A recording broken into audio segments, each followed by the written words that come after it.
how to create this this whole paradigm shift and the consumer movement and change in people's minds. And for that, we're also looking for science to solve our problems, social psychology and behavior analytic solutions we are designing. And the most important thing I think is the story, because we are living in our stories, we are living in our fantasies. And with the green revolution, we want to facilitate these stories that everybody can join in and maybe just buy something, or help in a community garden, or do create this mobilizing effect.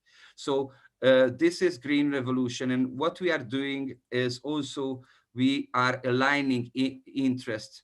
So the Amsterdam's interest is Amsterdam is fully pledged for the donut economy principles. So we are aligning our interests with Amsterdam in that sense that we want to create this template business which can influence other businesses to make this paradigm shift. So we are going in an innovative way in Amsterdam, creating the climate action coffee shops.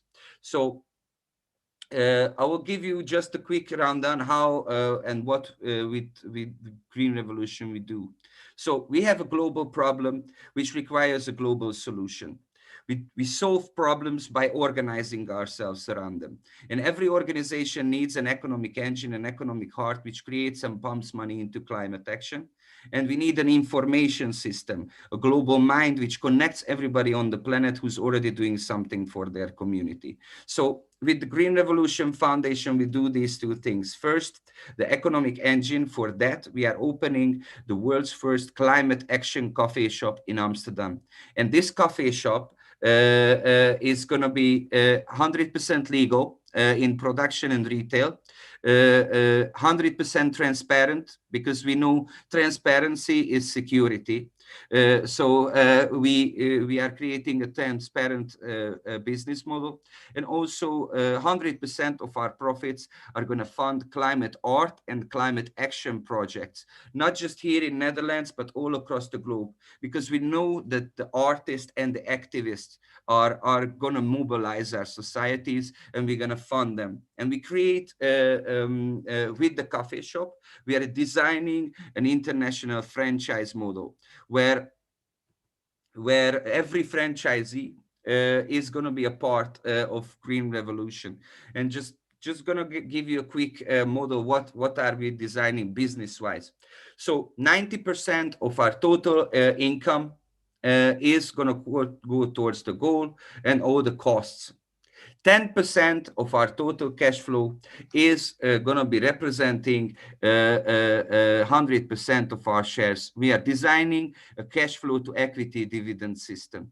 And this dividend system in that share base, that 10% of our total cash flow, going to involve all the franchisees. So all the franchisees are going to be putting these 10% into our common 10%, and that's how we grow our share base. So this is the structure on how we operate the business. The second part is the mobile app. And this mobile app is going to have two basic functions. First is going to be there to connect globally and connect locally, connecting people and organizations through causes.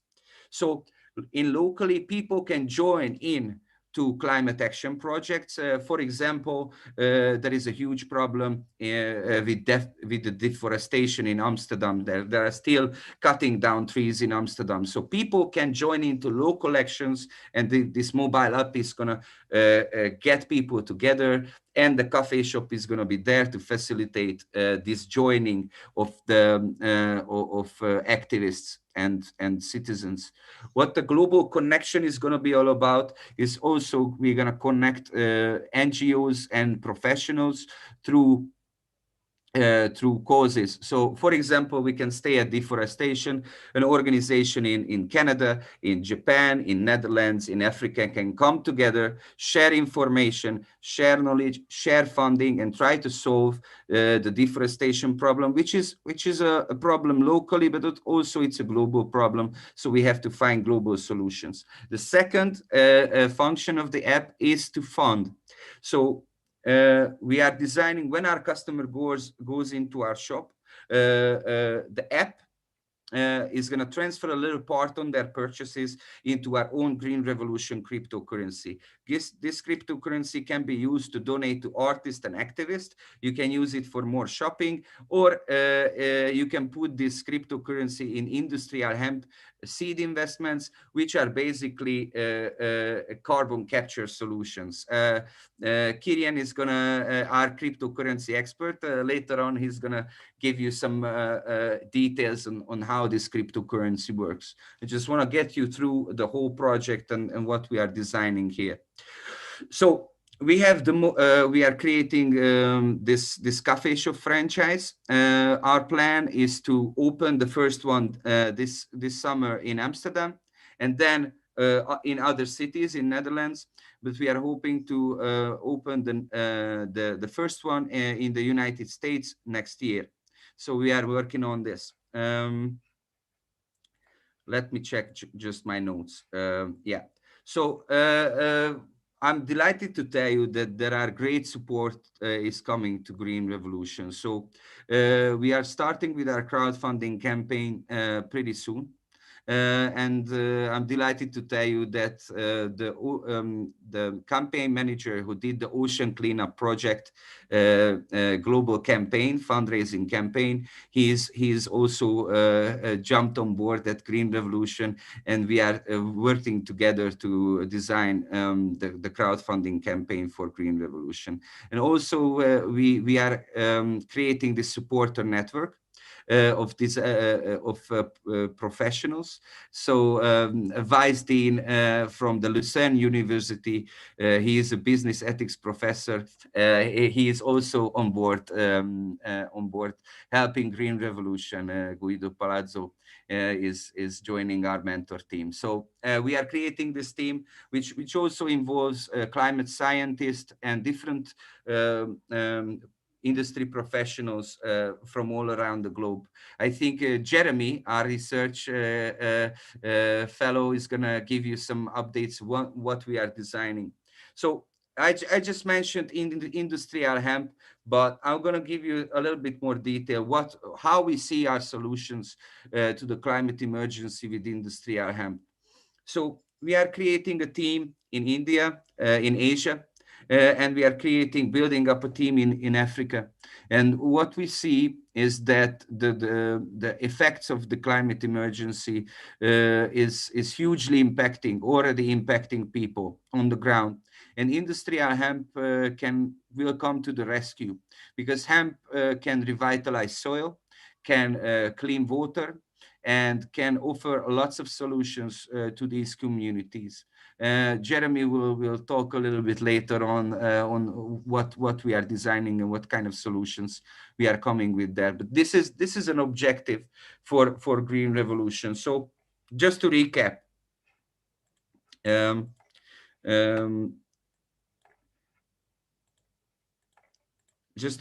so we are going to be funding, Green Revolution is going to be funding a global network of artists and activists.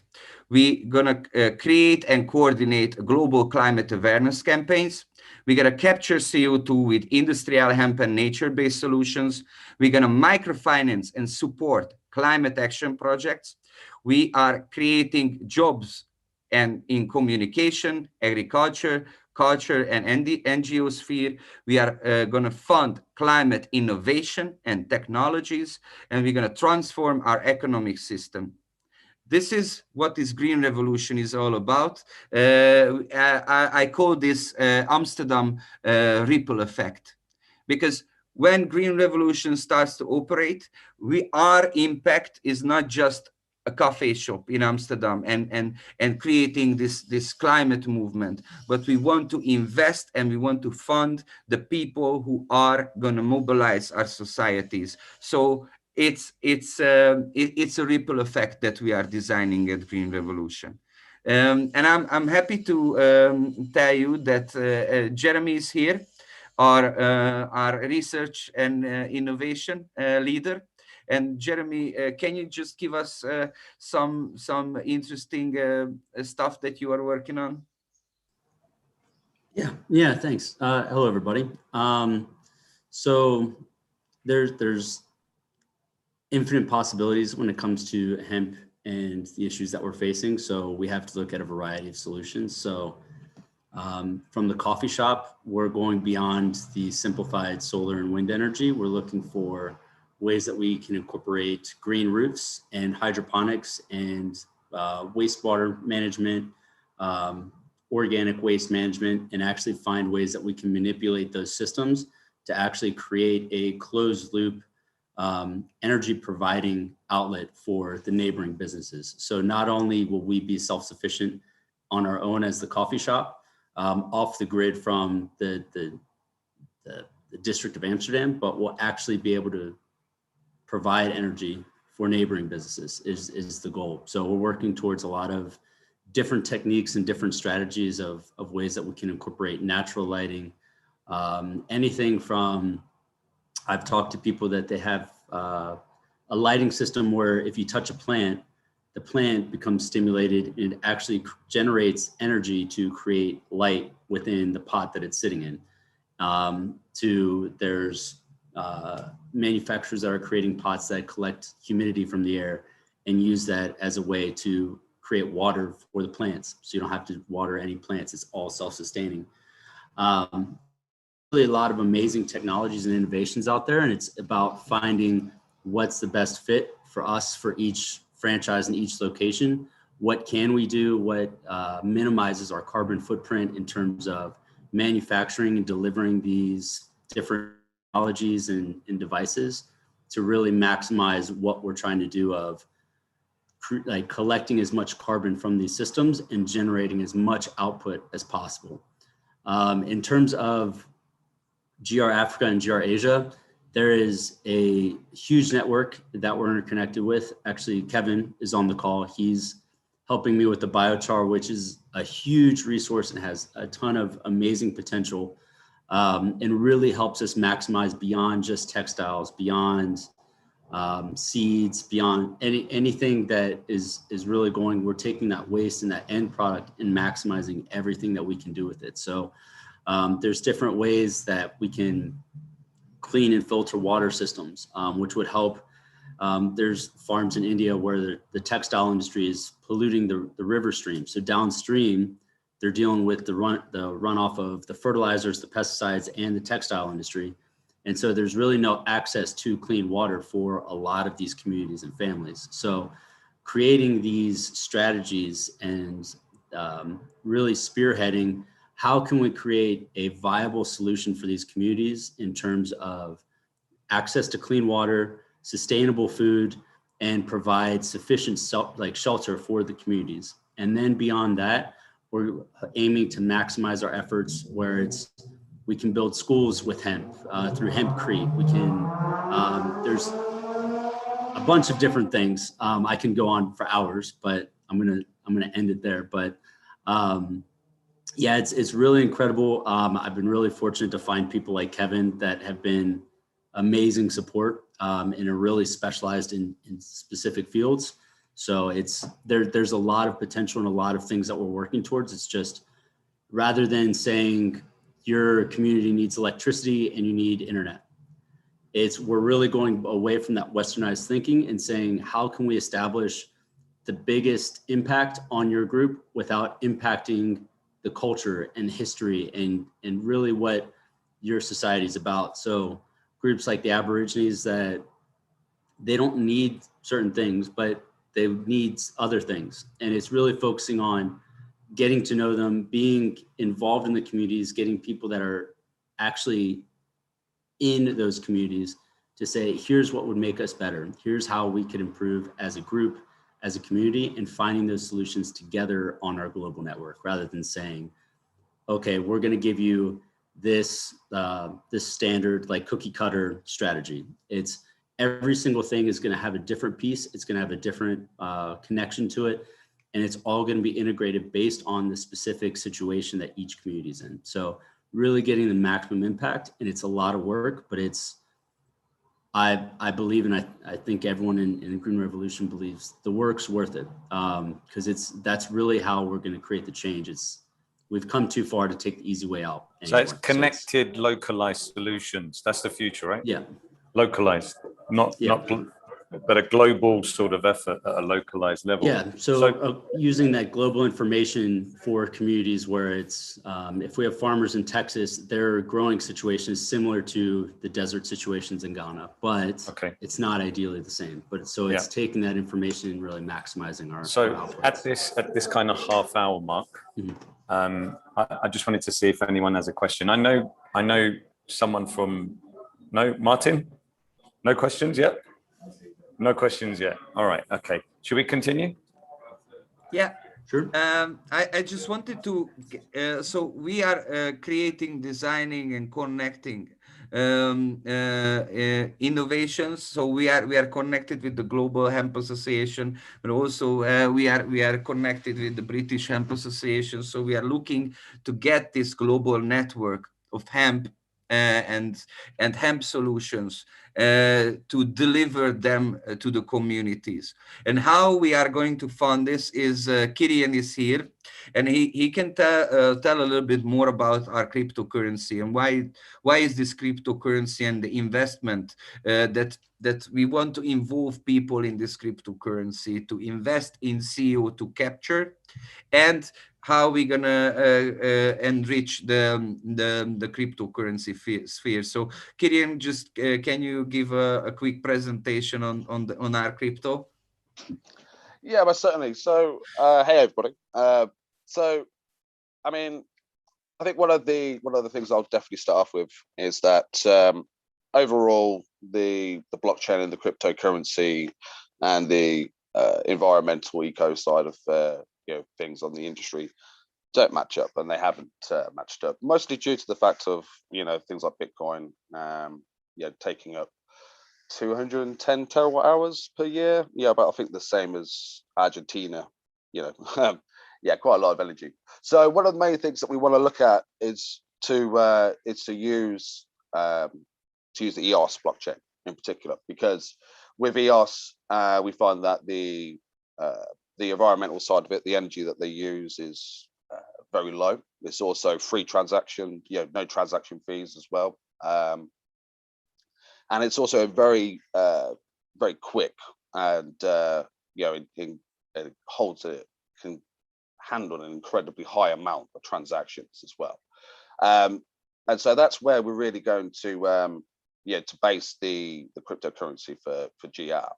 But one of the main things that we want to really achieve is that, as Attila's already sort of hit off on, is that when we do transactions and payment processing through this, and whenever people use the GR ecosystem, one of the main things that the blockchain will achieve for this is that for every transaction that is made, every time any network movements are made on the blockchain using the GR cryptocurrency, we'll plant hemp.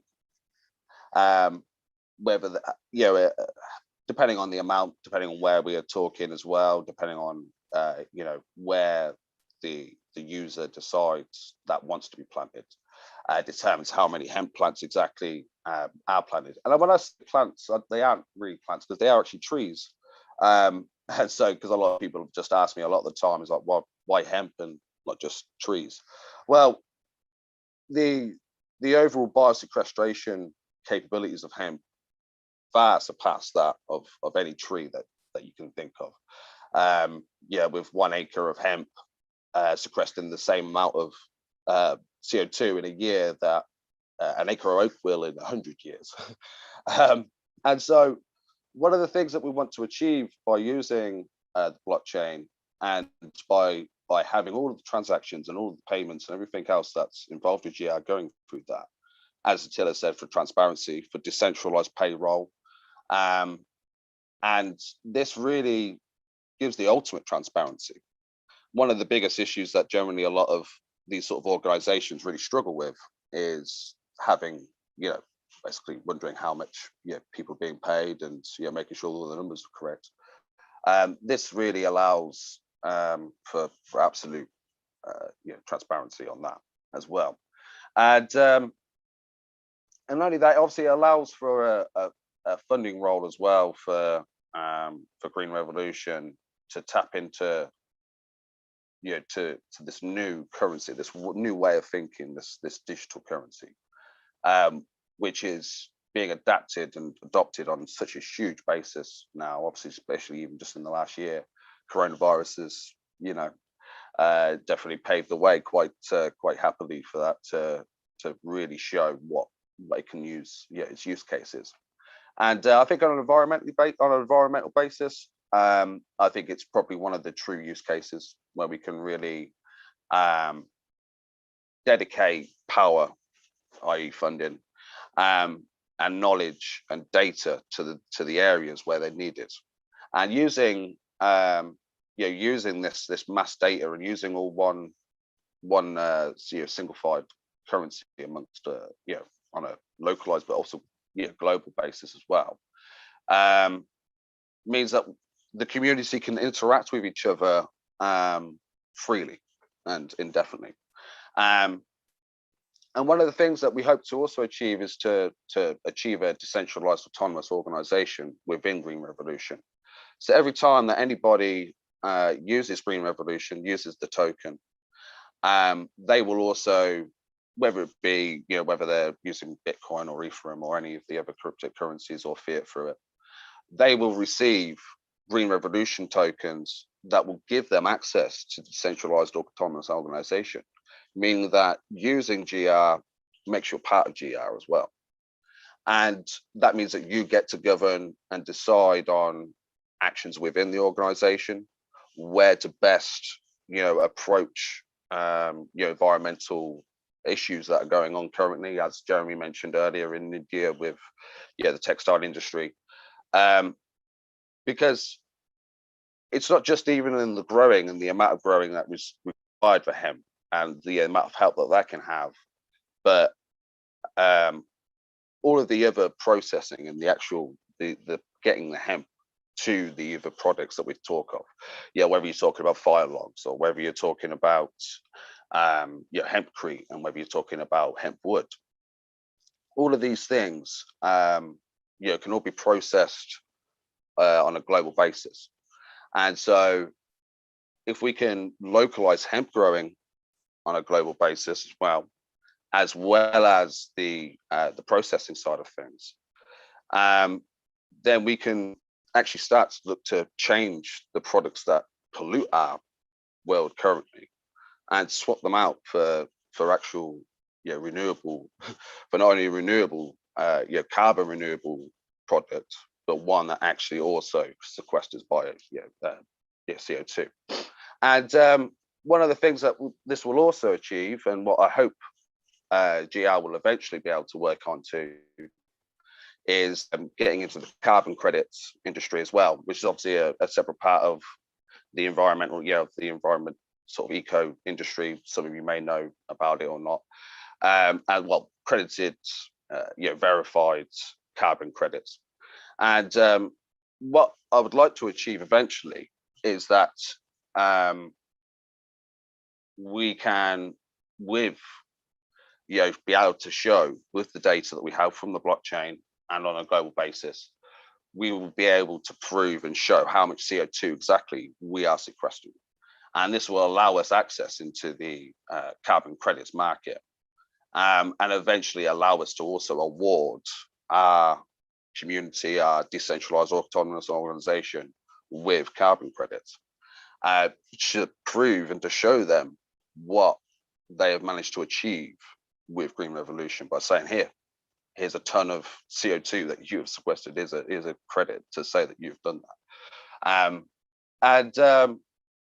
But it has many elements, and I'm sort of I am getting a little bit carried away now. I always forget that there's only an hour to these things, but yeah, I believe that there's a great deal of advantages that we can make with the blockchain and with Green Revolution and as a whole, that will not only benefit everyone, but also blockchain itself.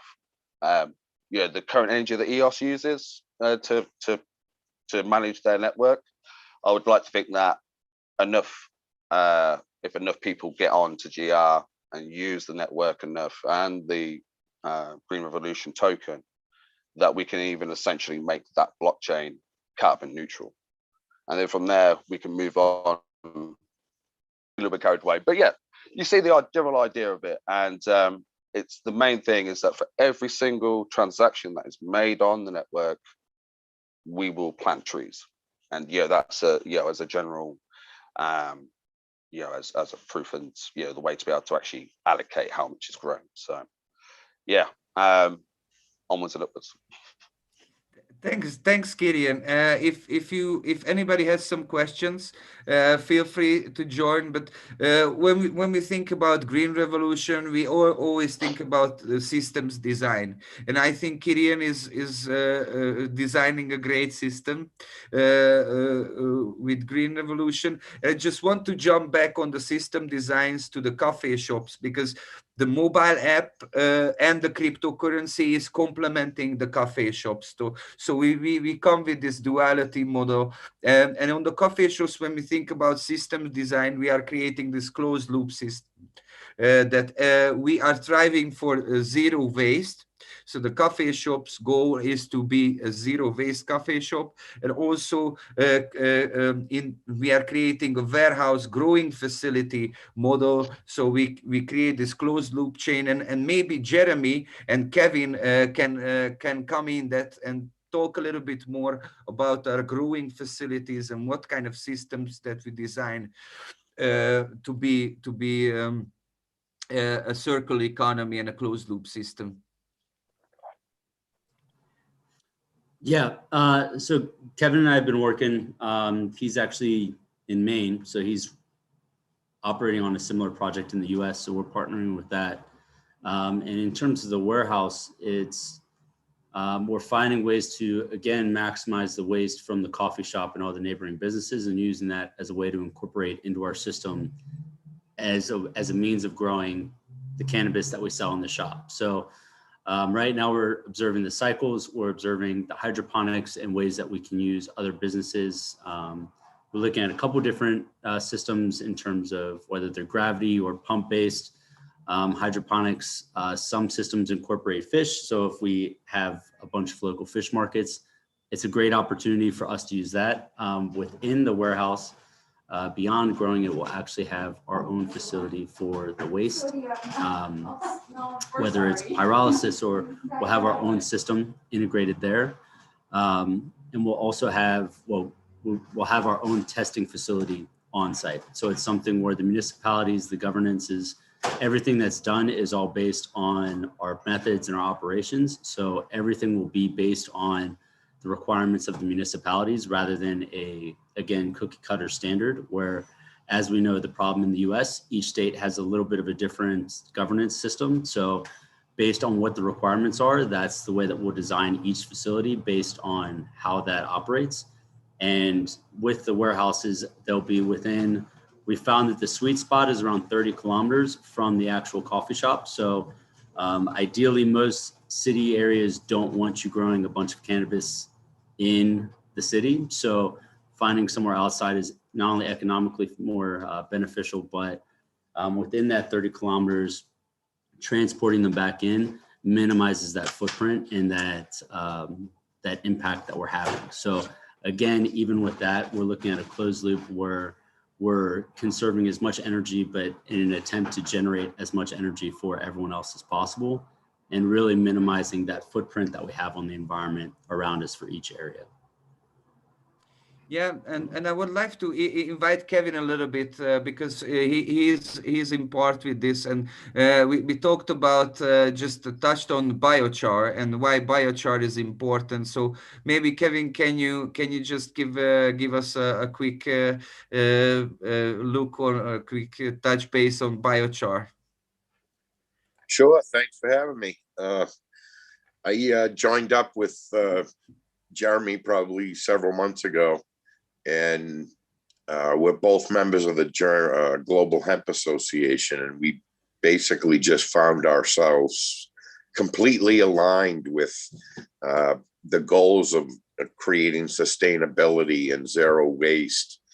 And I have been working on product development on what to do with the waste that I collect in my business, can of waste recycling, and discovered that basically biochar is by far the best product to be working with, just from the environmental impact and the ability to create a product that literally can change the way things interact around the communities it's in. And the idea that kind of separates us from big business is it's all about localized. It's all about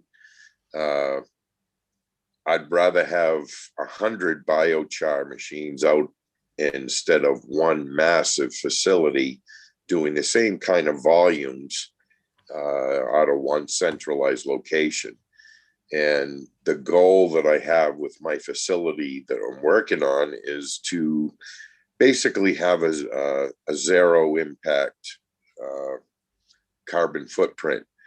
And I do that by essentially collecting the material and turn it through the biochar machine, which is a carbon negative process. And through that process of pyrolysis, there's a biodiesel that can be captured using the heat. And that biodiesel is something that I want to turn and now use into a generator that we've got on site. And I should be able to get enough electricity out of that generator to run my entire facility, including a grow room with a cultivator. So if I'm able to get anywhere near carbon neutral, I'm pretty sure I'm going to be the only facility in the US that literally approaches carbon neutral in the cannabis and hemp, or specifically the cannabis industry, because we all know that it's a big hog of resources and the electricity and potentially water as well. And I definitely have worked well with Joel, Jeremy, I'm sorry. We make a good team. We get a lot of high priority items that are going to fit well. And I look forward to my days in the future with Green Revolution. Thank you. Thank you, Kevin.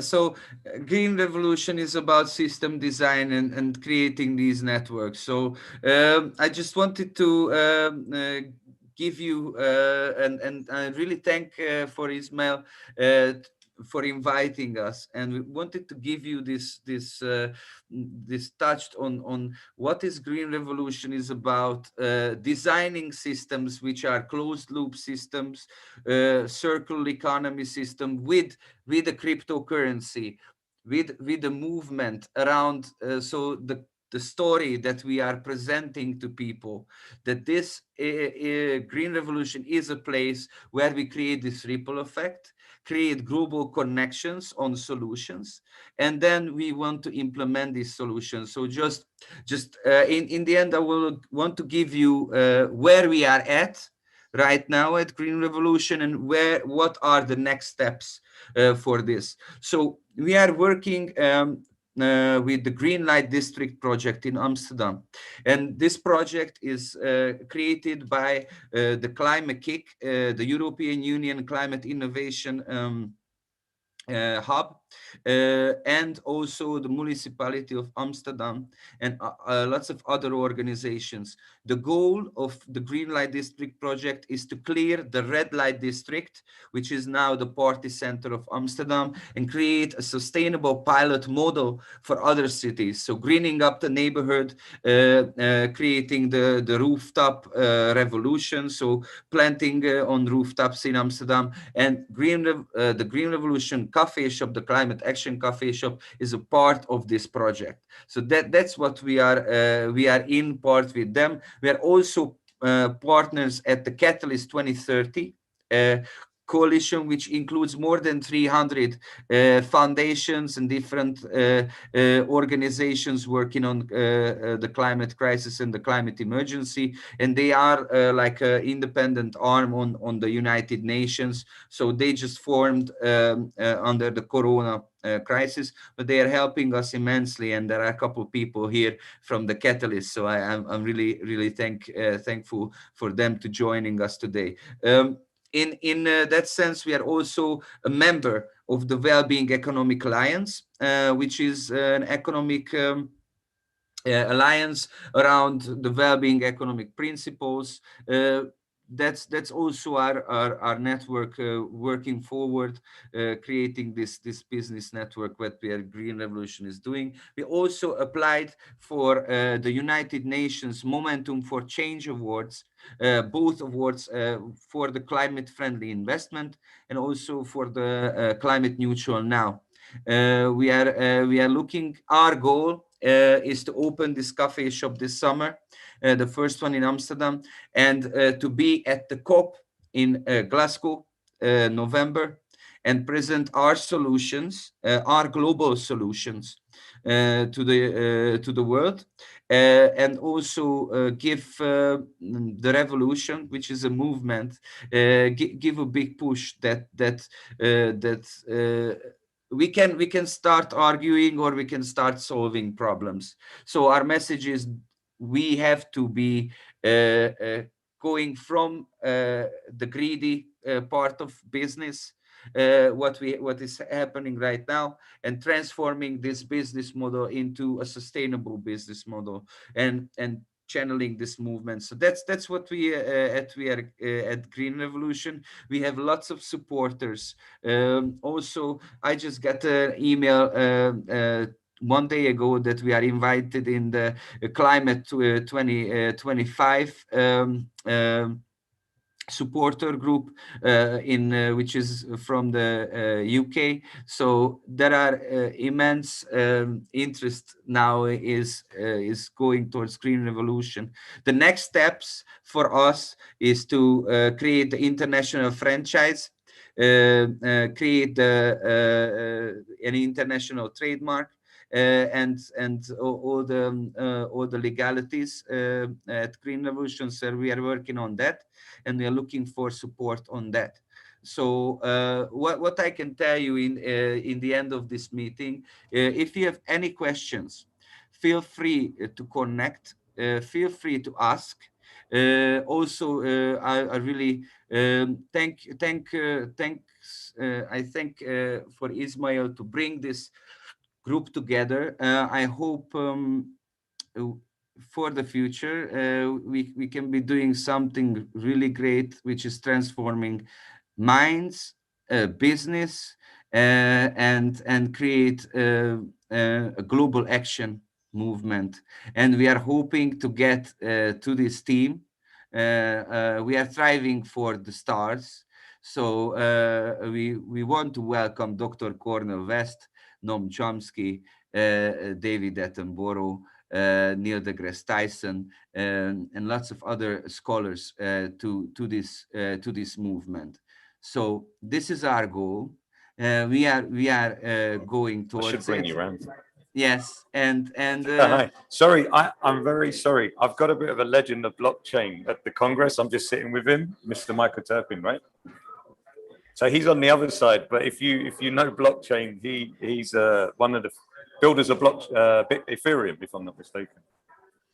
So we're going to do like an off-the-cuff 5-minute interview in a bit with Mr. Turpin, and I'll share it with the group afterwards. That's great. That's Attila, great. Yeah. I wanted to thank you so much. Let's just see if there's a couple of questions to be asked, and then we'll wrap up slowly, if that's okay with everyone. Yeah. So anyone with any questions, or we can just share the questions post call with Attila and we'll give feedback. Toby, Martin, okay, no worries. Attila, thank you as always. Thank you. What an energetic team, huh? Yeah. Many thanks for your time. And I haven't got to meet like Andrew, and I can see Jason there, but Attila, what might be nice is if you can share everyone's profiles afterwards so that we can all keep in touch. Yeah. I will definitely also Luija, our organizing team specialist. She is putting some links in the chat. My Please. email, my LinkedIn. Feel free to chat. Feel free to connect. And Thank you, my friend. yeah, thank you for inviting. God bless, and we'll see you at next month's coffee club. Thank you, everybody.